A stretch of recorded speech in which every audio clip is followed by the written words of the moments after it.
Now we are. We're going to in a second.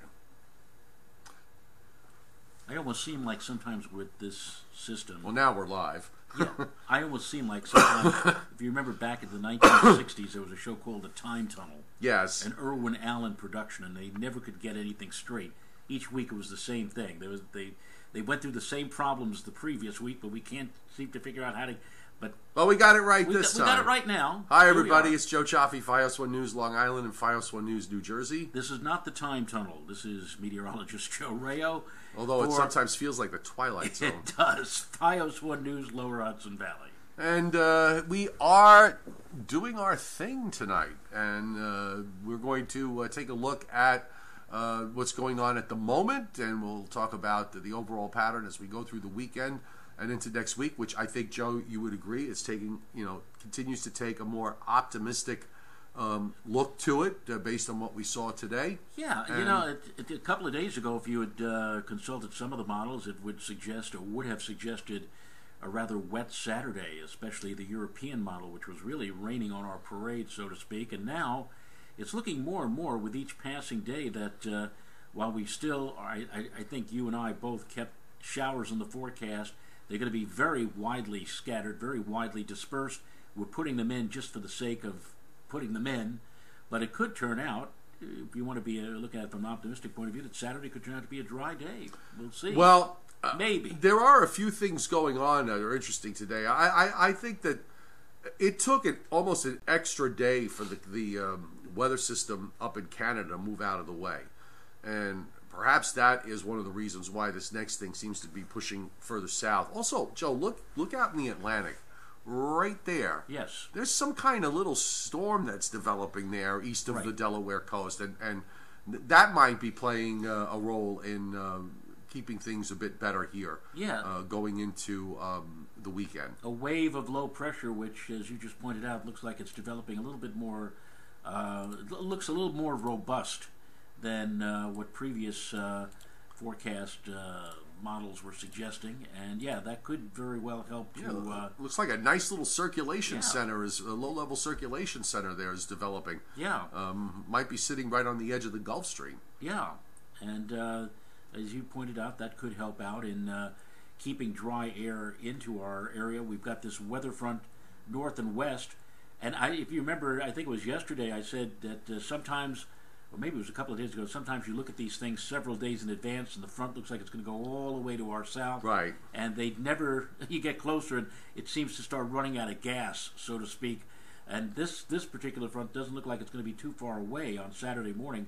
It might be only as close to us as central New Jersey.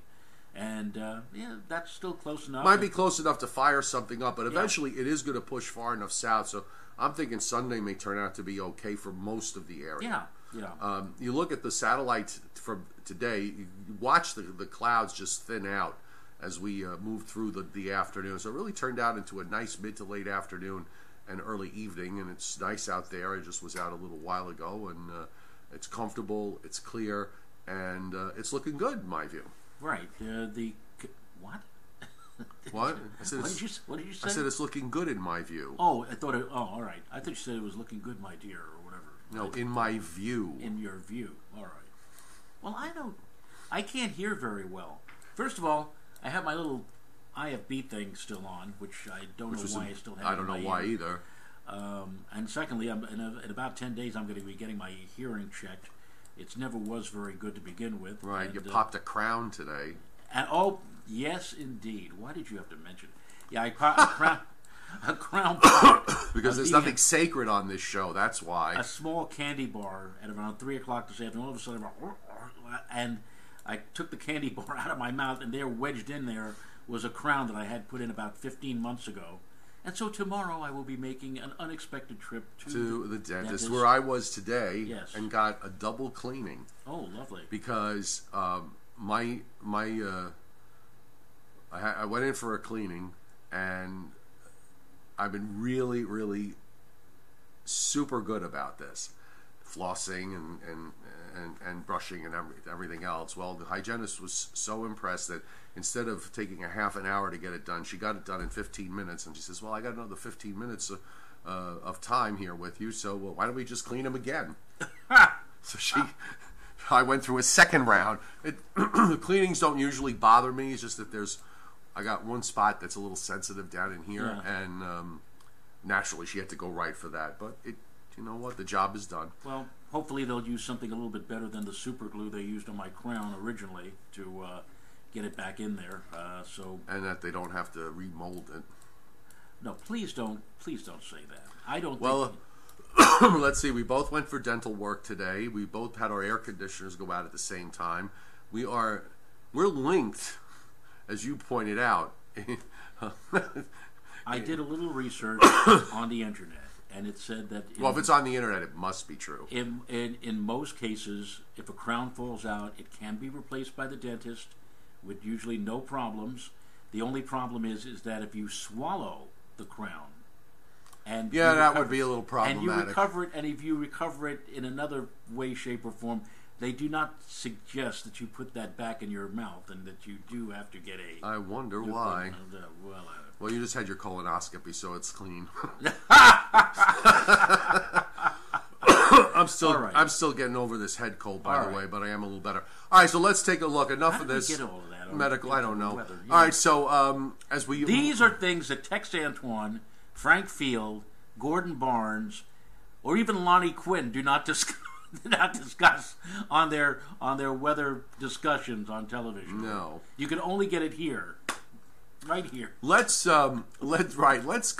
You know what? Let's look at the NAM first. Right. Because the NAM, I guess, relatively speaking, it paints the more bearish picture, or at least it did earlier. There's your Saturday morning shower off the Delaware coast, and then it does fire up some stuff Saturday afternoon at about 5 o'clock. Right. And then after that, it's long gone, and it just goes down into Delaware. And by the time we get into, this is Sunday morning, high pressure starting to build down from the north, and look where the rain shield is by Sunday afternoon. It's clear down in North Carolina. So the NAM actually brings down quite a bit of dry air and penetrates it much further south than the other models. I think the European is not too far from this. In fact, we can look at that. Well, the European actually keeps us... At times, it looks like there's going to be, at any given moment on Saturday, a chance for some wet weather, but the European always just keeps it just at least south and west of the immediate New York City metropolitan area and keeps us dry straight on through. Well, yeah, even for sun, I mean, it still has a low in southwestern Pennsylvania Sunday morning, when the front is pushed down into the Delmarva Peninsula, but you can see where everything goes. It just drops even further south during the day on Sunday. The high goes in Maine.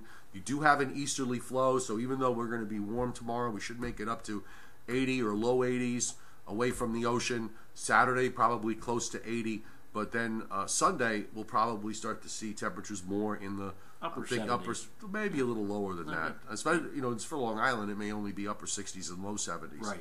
And that easterly flow is probably going to keep things on the cool side for Monday, but more than likely, I think it'll be nice. It should be. In fact, Monday could turn out to be, with the center of the high so much closer to us, we could find ourselves with a resplendent day on Monday with lots of sunshine, blue sky, and hardly any cloud cover to speak of. I think somebody took a red crayon and drew on there. No, they did, but I'm trying to get this other thing up here. Why can't I bring my paint box up? This is not... Oh, good God, Joseph, come on. Why don't you just take the whole screen and just shake it like Etch-a-Sketch? And maybe... Finally! All right, so I want to talk about the tropics for next week, because it looks like we might have something to deal with. Just give me a second here. Did somebody from our weather department on our interactive or interoffice email or messenger post something where some weather site is suggesting there's going to be a hurricane on June 29th in New Orleans or something? I didn't. June 29th or the middle of next week or later next week? These crazy websites or whatever, they go 3 and 5 weeks out or whatever and tell you what's going to happen. Because of course they're infallible. Yes. But I just want to look at next week because I thought it was kind of interesting here. This is. I'm going to bring this map up without all the drawing. I did that on my YouTube show before, so I'm going to do it again. Let me just make sure everybody can see it. You should be able to. Okay, so here's the thing. When you think back to Alberto, subtropical storm Alberto a couple of weeks ago, we had, at least in the Atlantic, in terms of the upper air profile, we had a ridge in the Atlantic, okay? Right. We had a ridge that was coming out of Mexico and building into the Central Plains. And we have the same thing again. And also, we have, again, right in between, there's a weakness. There's a trough, a weak upper air trough that extends from the central Gulf states down into the Northwest Caribbean. It is very similar to what happened, and it was out of that a couple of weeks ago that we had Alberto form. I'll make it. We'll make it green so it stands out. But we had Alberto form, and I think this is where you might see something develop, maybe toward the middle part of next week, and it is starting to show up on various global models. The GFS had it alone for a while, but it took forever to move it inside 7 days, which it now has. I did notice that the Canadian popped it up yesterday and has it again today. The German model, the Icon model, also has it. The European does not, but I would just also emphasize the fact that the European didn't really have Alberto up there until the last minute. Right. So it's probably... it looks like it's following the same script. Yeah, it does. So this could be another system that will eventually wind up in the Gulf of Mexico, assuming that it does form. I'm just putting it out there right now because I think it's gaining a little credence in my view, and you do have an upper air setup that might be conducive for something to develop there early next week. But let's get there first, I guess, as far as that's concerned. Yeah. Meanwhile, for us, as far as the GFS is concerned, with Saturday, today's run, the late afternoon run, is even drier than the prior ones.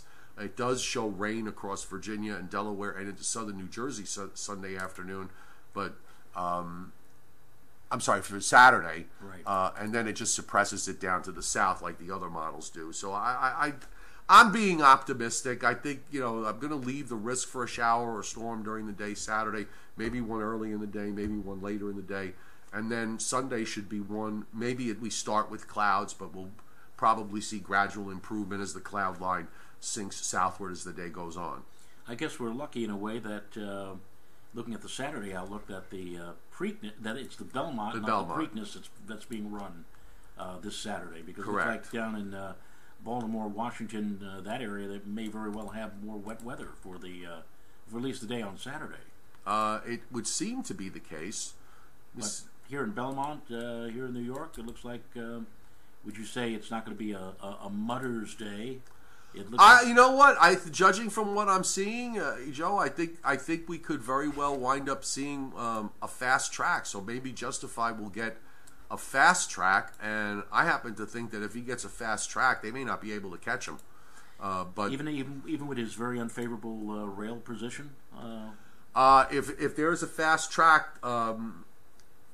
sometimes the rail can be a golden place to be, and sometimes it's not. But I think he's got some. I think he's got a lot of talent and versatility. So that if he's not on the lead, if he sits just off the lead, maybe in second or third position, and kind of stalks, and then it's going to become a question for whether Mike Smith, the jockey, makes his move too soon, because one of the things that have killed many Belmont horses that have been on the lead is that they make a move to the lead too soon, and then they run out of gas. Well, which is fine for a mile and an eighth or maybe a mile and a quarter, but then after that you've got another quarter mile to go, right? And they'll find themselves gasping at the 16th pole, and then somebody from the back just comes in and closes. So, I'm going to be rooting for him, but I'm going to be betting against him. Because he's going to be 3 to 5, so you can't make money at that. I'll either take the second or third choice. I think Hofberg will probably be the second choice. I don't know who's going to be the third choice, but I'll probably wind up on a horse that is 10 or 15 to 1 and take my chances. Okay, so we handicapped the race. We got that done. All right, so here's the upper air. One of the things that struck me was going forward, this does not look like a summary upper air pattern at all. I mean, we're going through all of next week and through Father's Day, and there's still a lot of action going on through Canada. Very strong jet pattern in Canada that just keeps weather systems coming down. It's going to be very, very hard for it to get warm for more than a day or at most 2 without getting a cold front to come through. I can't. I don't. There's no heat wave in this pattern going forward for at least going out till for the next week and a half, I would say. If I had my druthers, I would hope that this would be the pattern. Maybe we won't see, or we're not going to see as chilly a weather regime, let's say in July into August, but I'd much rather see a fast-moving pattern like this as opposed to some of the summers I can remember as a very young boy and back when I was a teenager, and I'm sure you can remember too, where there was just like days and days and days of stagnant no movement whatsoever. The days when we had smog. Yeah. When there was a lot more industry around New York City, and you have and you wound up with real air quality alert issues. Right. Actually. They seem to put those things up here very easily, and a lot of times when they have them up, I kind of wonder, why. The sky's nice blue and deep, and there doesn't seem to be a lot of pollutants and haze running around. It just seems to be something automatic where it's not the National Weather Service, it's another branch of the federal government, that whenever the temperature gets close to 90 or above 90, regardless of the humidity or dew point temperatures, and as you just pointed out, there have been some hot days where there's no haze, it's a blue sky, and still, regardless, when we seem to get that high temperature-wise, ambient air temperature gets to 90 or so, automatically, boom, we're underneath some kind of an air quality alert. Joshua Colm-Diaz, will we ever see a heat wave this summer? Here's how I will answer that question. Look, it would be really unusual if we go through the summer without getting some 90-degree days, okay? It has happened before, but more than likely we will have some. If the overall pattern is something like what we have now that continues through the summer months, at some point I would think, and I think you would agree with this, at some point we would probably have what we might call a contra-trend pattern. In other words, a pattern flip for a very, very short period of time that's opposite of what we have now. Maybe if that happens, maybe in that time frame you could wind up stringing several days or more of hot temperatures. But I can tell you this, from what we see here at this point, going into the next week and a half to maybe 2 weeks, it's not going to be happening now. So you might have to wait for a while for that to materialize. He's probably a fan of some of those summers. I can remember, I think 1993, we had at Central Park, we had something like 30 or 35 90-degree days. Right. And then there was the hot summer of 1999, where it was incredible. I think it was even in White Plains, we had a couple of days at 100 degrees or higher, and that was a very hot summer throughout much of the Northeast.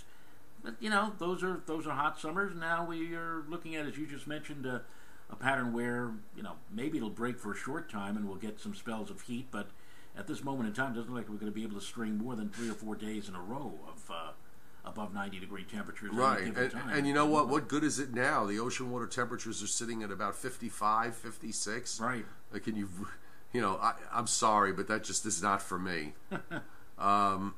Jason Barry says heat wave in September. Well, look, let's see what happens now in June before we go down that road. There was a summer, the summer of in September of 1993.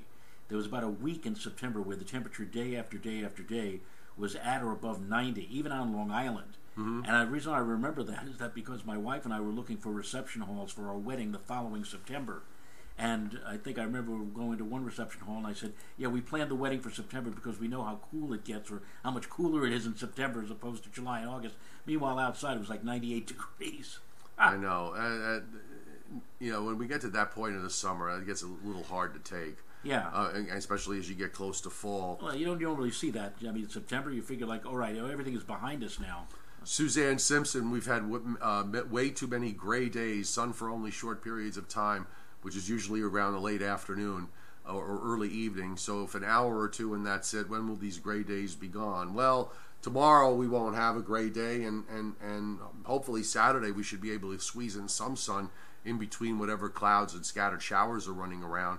But this is a signature of the spring. Right. I've said this many, many times. Spring is a miserable time of year in the Northeast. It always has been a miserable time of year, and I suspect that it always will be, or at least in our lifetime, it will continue to be a miserable time of year. I would think, though, that on Monday, as I think I said earlier near the top of our presentation, I think Monday will be a spectacular day. Blue sky, bright sun, very few clouds, pleasant temperature, pleasant humidity. So, Suzanne, if you're looking for a day, at least one day like that, I think you could put your put your bets on Monday for that. Robert Gibbons is pointing out that he's not here. Okay. All right. I don't know if he's answering somebody else. Jason Barry, months have jump shifted. This is Mayweather in June. March was February, etc., etc. Well, March was the blocking, and that lasted into April. May wound up being a bit above average, correct? In Yes. terms of temperatures? Yes.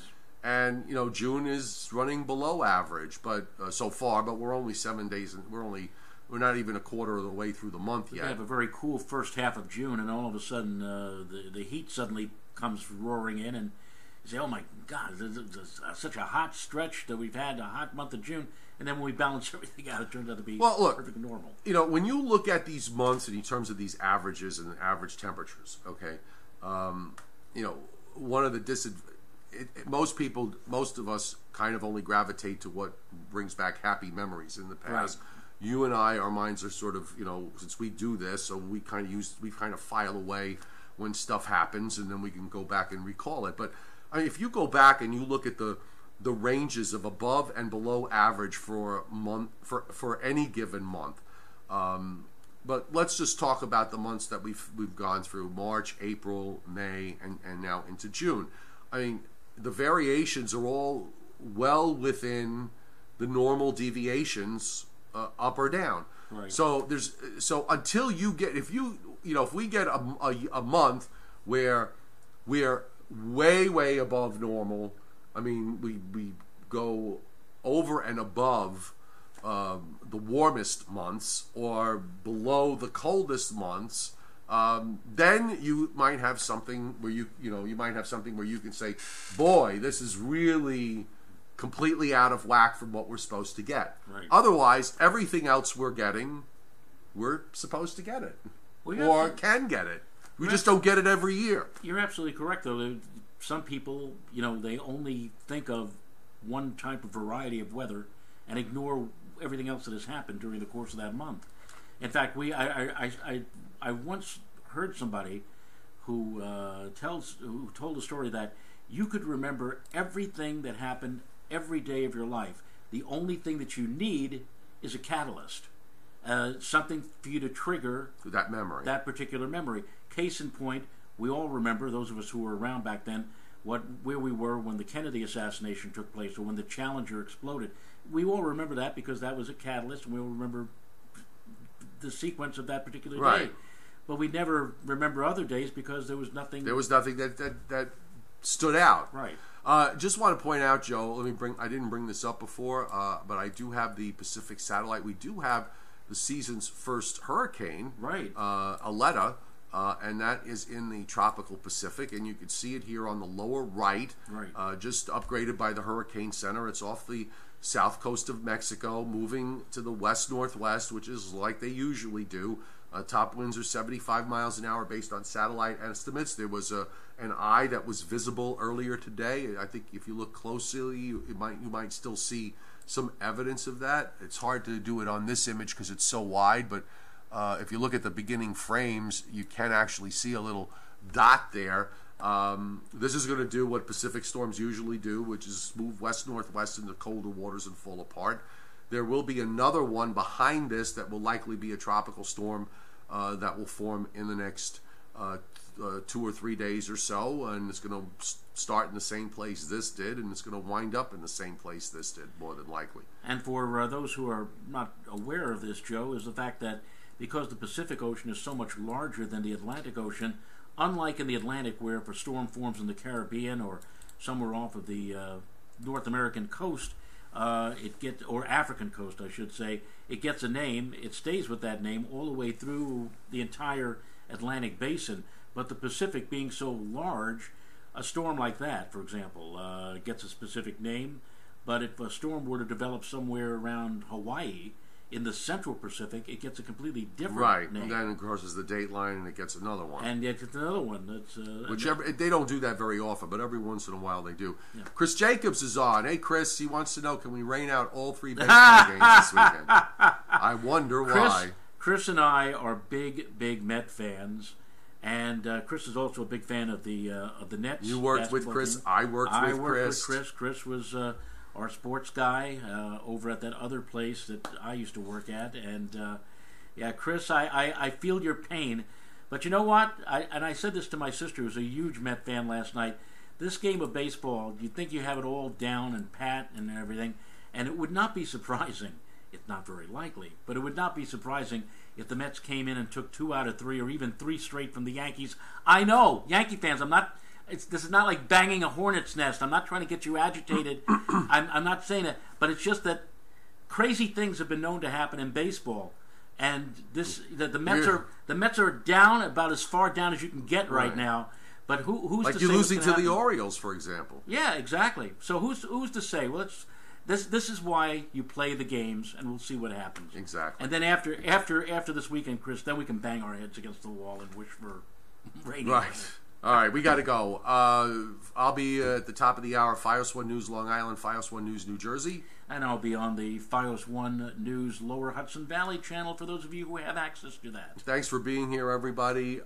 Thanks for supporting us, by the way, by coming on these live streams. If you are late, you can always replay it from off either my Facebook page or Joe's, Joe Rayo Weather. I also upload these to YouTube, so if you go to my YouTube channel, there's a special playlist called Joe and Joe Weather, and you can binge watch our weathercasts going back to March. Okay, think of it like the Game of Thrones of weather, and you can sit there and just binge watch them. My God, that whole month of March, you could watch our eyes going round and round. Either that or save it for a winter where we don't see a flake or an ice pellet. And then or one of those really hot days, Yes, exactly. All right, folks, have a great evening. We'll see you around the same time tomorrow, 8:50 or so, right here. Okay, have a great evening. We'll see you tomorrow. You too.